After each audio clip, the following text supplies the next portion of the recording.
Food for thought. Find the work environment that you can truly work in.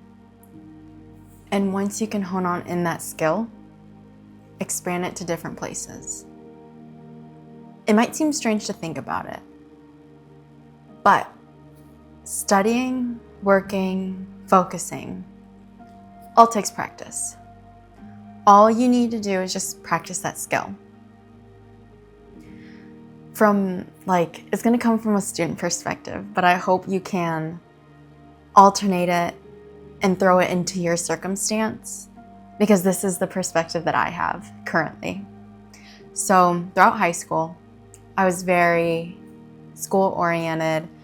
I learned how to study really hard, get the grades that I wanted, and I learned the way that I work.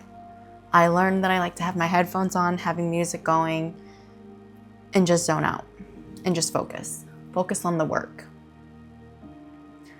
And I learned to honestly just sit there for hours studying.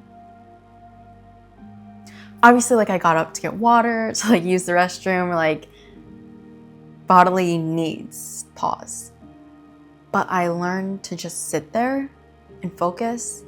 I mean, yes, I looked at my phone here and there, but it wasn't anything frequent. And that has helped me throughout college. That I learned that if I throw enough time into studying, I most often can get the grades that I want. But then slowly as I've gone throughout college, I've learned to retune, to redefine, to recreate, to chisel out. Or no, it's not refine. Oh, that's the word, refine. To refine my studying. I've learned that it's not any longer about how much time I can throw into studying or how much time I can try something. I think that's just dust. But it's now about the quality of learning, of, depending upon the subject, trying to see how much I can get done in a smaller amount of time and how efficient I can be. Sorry, I'm gonna close this. But it's about learning what you can do. It's learning about different techniques that you can do. I very much doubt it. A lot of people can just sit down for 3-4 hours straight and just study. I don't think that's very applicable for many people. And there's different ways that you can focus. Whether it's 45 minutes on, 15 minutes off. Whether it's 30 and 15, or 30 and 5, or 30 and 10. It's all personalized. And it's so hard learning the best way that you learn and the best way that you can focus. Because I can't tell you what is right or what is wrong. Because that's not the purpose of me sharing this. Because the way that I study could be the absolute worst thing that you could do to study, because you just can't sit there for long durations. And potentially, yeah. The way that you study might not work for me. Because when I start studying, it takes me a second. Then I'm like, yeah, okay, I'm doing this, don't really like it, but I'm doing it. And then 30 minutes in, I'm locked in the zone. It takes me to warm up, or it takes me time to warm up, to get into the focus, to get in the mode, to get into the mindset. It's just like athletics. If you practice enough times for game day, you are ready and prepared for game day. But you have to practice. Practice. And every single practice sometimes might be your best practice ever. And sometimes you might be off during that practice. Maybe you might make all those shots that you shoot. But then another practice, you might only make 5. And the same thing goes with focusing and practicing, focusing and studying.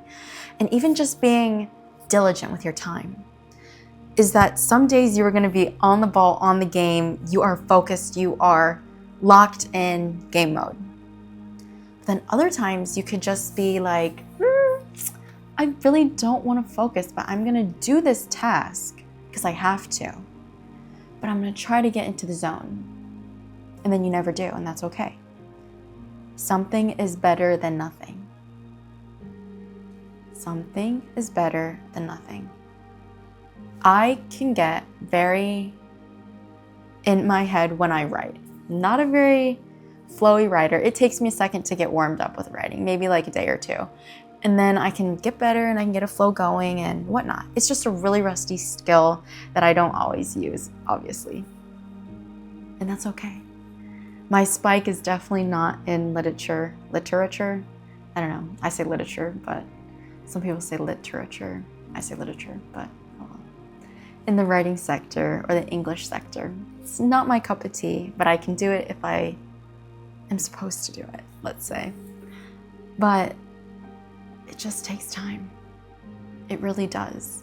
And you need to work on it. Because obviously, I did not start out studying 3, 4, 5 hours in a row. Really did not. But eventually you get the hang of it. Then you can go for 30 minutes and then like a 5-minute break, and then 35 minutes, then a 5-minute break. And then you build up your tolerance and you build up your resistance to being able to focus. And once you can do that, and once you can figure out the best way you want to study and the best way you like to study, you can kind of expand on the ways that you can study. Like for example, if you like to wear headphones, maybe try once you can focus, maybe you forget your headphones. Are you going to let your headphones stop you from studying? Even though that's a really good reason not to study. A very good, darn, I don't have my headphones, I can't study. But in actuality, that is probably not the best thing or the most productive thing to do with your time.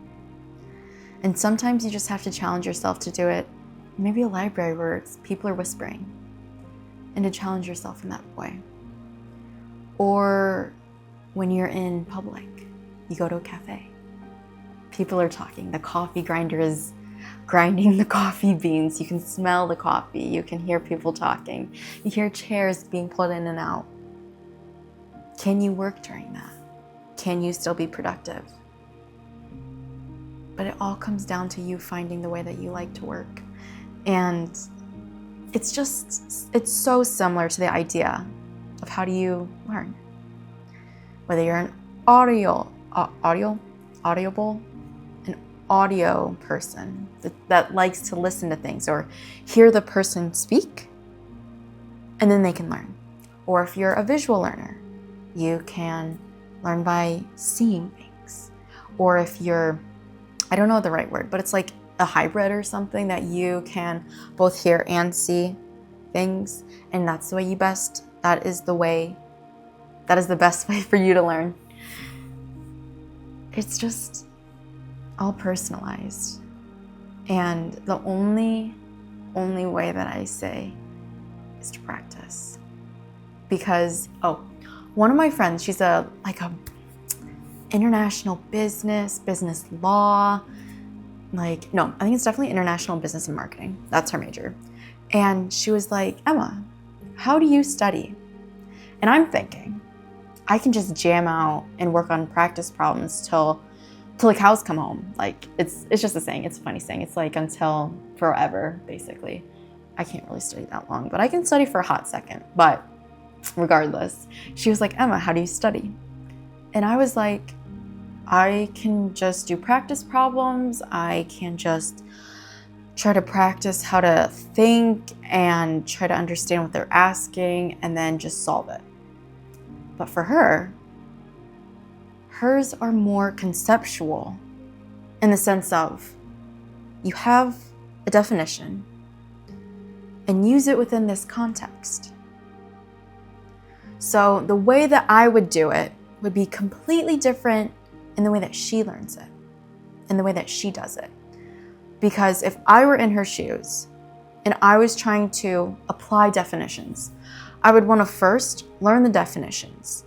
Because without actually learning a definition, you cannot apply it if you just know it rather than learning it. And I would say just try to put yourself in that position of that definition and then try to become creative and use it. And honestly, for me, the best way to learn something is by teaching it.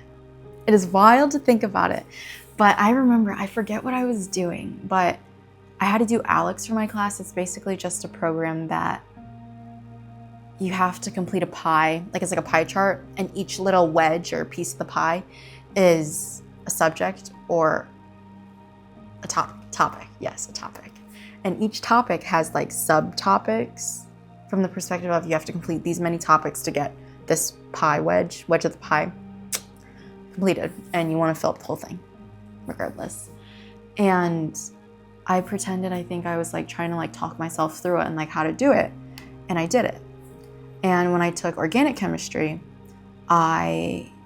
there were so many different mechanisms I had to learn, and it just went in and then out until the test was like done. And I literally taught myself, and I pretended to teach. And I was like, first, the nucleophile attacks the electrophile, and it attacks from the backside, and I drew it, and yada yada. It really comes down to the point of how bad do you want it? How bad do you want anything in life? It doesn't even have to be school. It doesn't even have to be work related. How bad do you want something? And how far will you go? That is all that it really comes down to. Because if you think about it, best athletes, no school involved, nothing like academic, nothing, like obviously it's professional, but like nothing that you actually have to like, you get a grade at. That's what I'm saying. You obviously have to think in sports and like all this other stuff and like the body. But regardless, I digress. These athletes, for example, they work and study the sport for hours and practice for hours and decades to be well-crafted and well-oriented. They didn't just become good because they were gifted.